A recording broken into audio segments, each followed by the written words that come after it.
What's up, y'all? I don't really have a revolutionary tutorial for this week, so what I'm going to show is just the best parts of this rhythm bass, or the most, I think, useful tips that I can give from this one. I'll go ahead and play the clip so you know what you're getting into.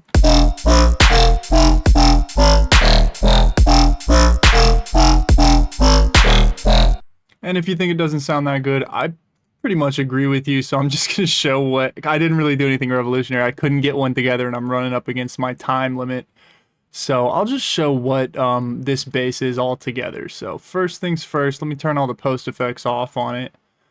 And the first little tip that I'll show is I started this one off just being a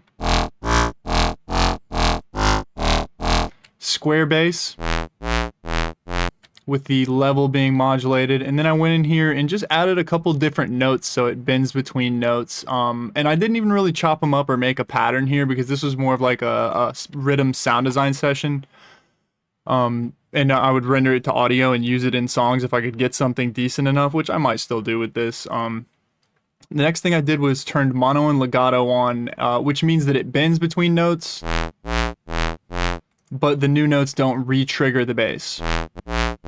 Right, you see how that's kind of re-triggering there if I don't have legato on. So I turned legato on, turned the portamento up, which just increases the glide time, and then just gave a little curve to this so that the bends would be not straight lines, but like little quick bends, if that makes sense. Then I added just another wave on top of it, so like a more growly wavetable.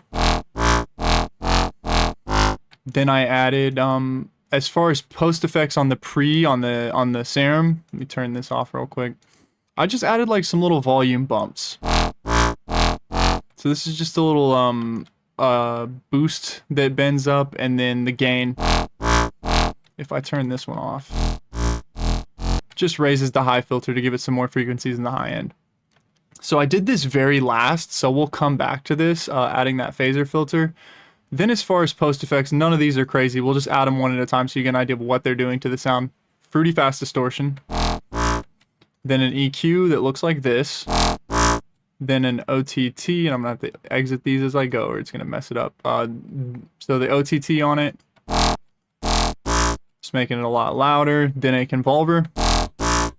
And the convolver is basically just a sound that I took a really short piece of to act as like a little room for it. The vocoder is probably the biggest trick, so we'll go ahead and talk about that now. What I've done in here with this vocoder is basically went in, automated two things. I did the frequency scale and the formant.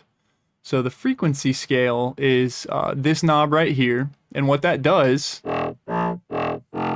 is if I turn on my two automations here, as you can see, I'm just moving the frequency scale around, which makes it like hollow and growly depending on how your settings are set, and I'll kind of explain these fully because this is the biggest tip that I'm giving in this one.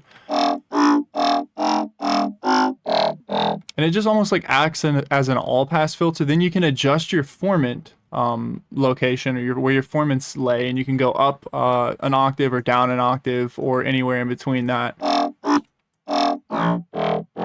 But just note that even when you change the formants, it kind of still maintains the same note that it's already in. So that's a cool thing that you can do, which is get like little tonal shifts without changing the pitch of it.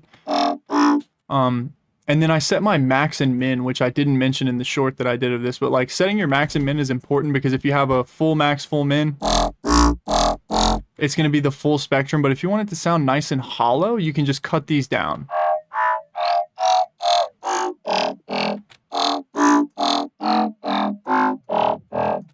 Then with the bandwidth here, I'll change this to 16.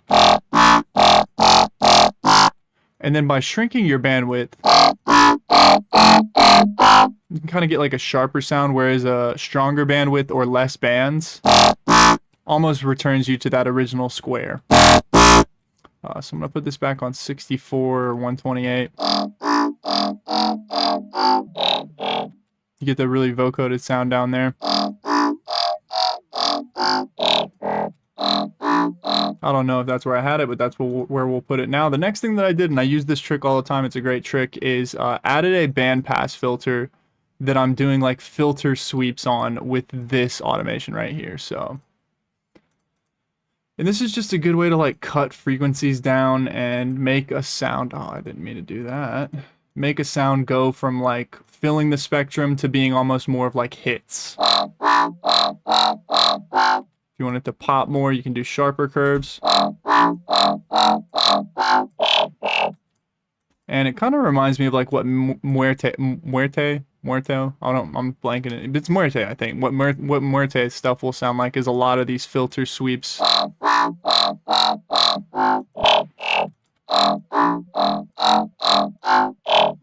To where you're almost getting like that like bass hit sound. Running that into a volume shaper again, which kind of gets it back into like the rhythm shape after I distorted it. And it's gonna sound pretty different most likely now. Then the next thing is I have a secondary effects layer. Just got a delay that goes on to it. Barely doing anything. If I turn it up, you'll hear it's just... this is actually a good tip, so I will say this. I've done rate modulation, so by turning this up, it's going to adjust my time, but I only really have that first delay happening. So if I turn the wetness all the way up, I've turned my feedback filter off, and then just made it like barely one delay. Sorry, that means I gotta stop.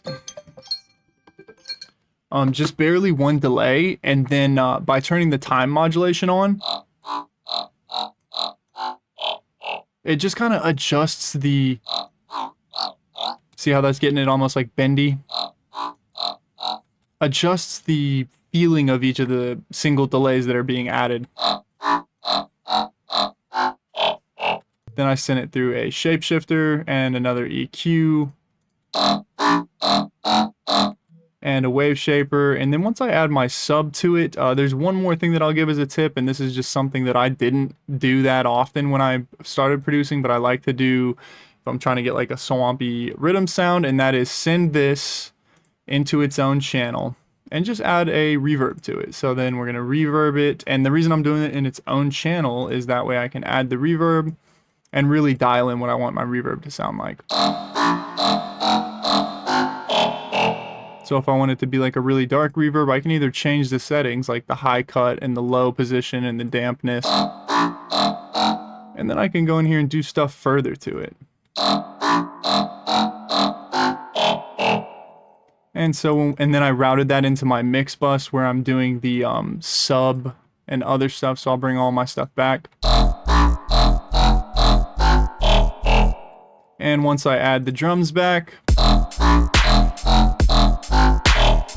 you end up with something like that. Let me go back and show the very first thing that I skipped, which is this phaser. So I did the same basic principle that I did with the frequency scale modulation on that vocoder, but just by adding a, I'm going to turn some effects off so you kind of get the idea of what this is doing. I've added a phase 48 filter. And just a little bit of panning on this to one side so it gives it some stereo. And then I'm just kind of bouncing this band around by using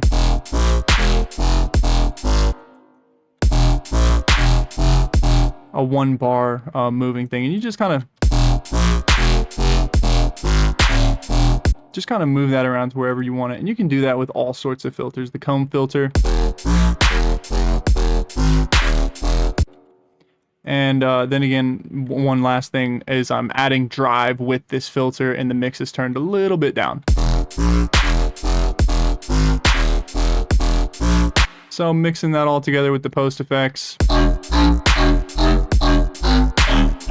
Just kind of like a quick rhythm bass generator. So I didn't really have a video for this week. Thank you for watching. You want to support on Patreon, I have a Patreon. If you want to get sample packs, get those.